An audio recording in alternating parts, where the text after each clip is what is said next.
아침을 여는 말씀. 오늘도 333 운동으로 오늘도 영적으로 승리하는 이 하루가 되기를 소망합니다. 오늘은 관계가 문제요, 관계가 축복이다 라는 제목으로 말씀을 잠시 나눕니다. 사랑하는 여러분, 인생에서 가장 큰 기쁨도 가장 깊은 상처도 모두 관계에서 비롯됩니다. 가정의 문제, 직장의 갈등, 교회 안의 아픔, 결국 다 관계의 문제죠. 그래서 우리는 종종 이렇게 말합니다. 사람만 없으면 편할 텐데. 하지만 아이러니하게도 우리가 가장 원하고 갈망하는 것도 결국 좋은 관계입니다. 상담 심리학에서는 관계의 질이 삶의 질을 결정한다고 말합니다. 심지어 우울감, 중독, 분노 조절 문제의 근원도 애착의 왜곡, 즉 깨어진 관계에서 비롯되는 경우가 많습니다. 다시 말해 건강한 관계는 단지 감정의 문제가 아니라 삶 전체의 구조를 세우는 일이라는 것입니다. 그런데 인간관계의 근본이 어디서부터 문제가 됐는가? 우리가 진지하게 고민해 보면 그것은 바로 하나님과의 관계에서부터 출발한다는 사실을 우리가 알게 됩니다. 조금 더 분명히 말하자면 하나님과의 관계가 회복되어야 우리는 비로소 다른 사람과의 관계도 회복할 수 있다는 말입니다. 디트리 본헤퍼 목사님은 이렇게 말했습니다. 하나님과의 관계가 깨진 자는 인간과의 진정한 관계도 결코 누릴 수 없다.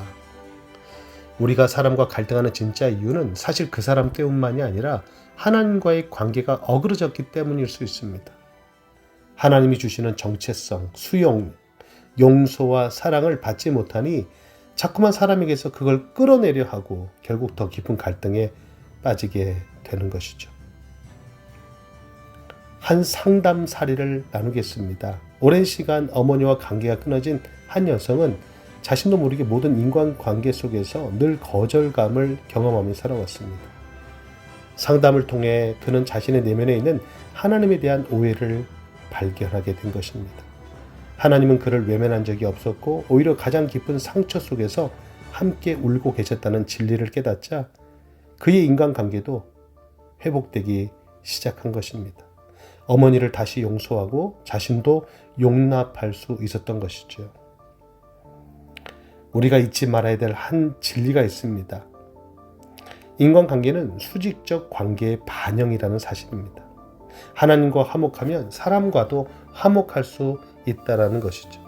하나님께 사랑받고 있다는 확신이 있어야 남의 시선, 인정, 비난에 흔들리지 않고 온전한 관계를 맺을 수 있는 것입니다. 로마서 5장 1절은 이렇게 선포합니다. 그러므로 우리가 믿음으로 의롭다 하심을 받았으니 우리 주 예수 그리스도로 말미암아 하나님과 화평을 누리자. 이 화평이 우리를 다시 세우는 것입니다. 상처받은 관계를 치유하고 끊어진 마음을 연결하며 이기적인 사랑이 아닌 은혜의 뿌리 내린 사랑으로 사람들을 품게 하는 것입니다. 사랑하는 여러분, 관계는 문제이지만 동시에 축복입니다.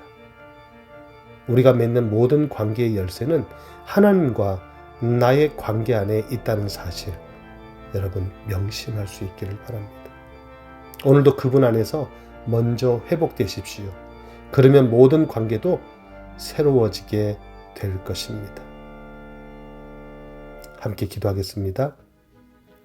사랑의 하나님, 우리 삶의 모든 관계 앞에 먼저 주님을 바라봅니다.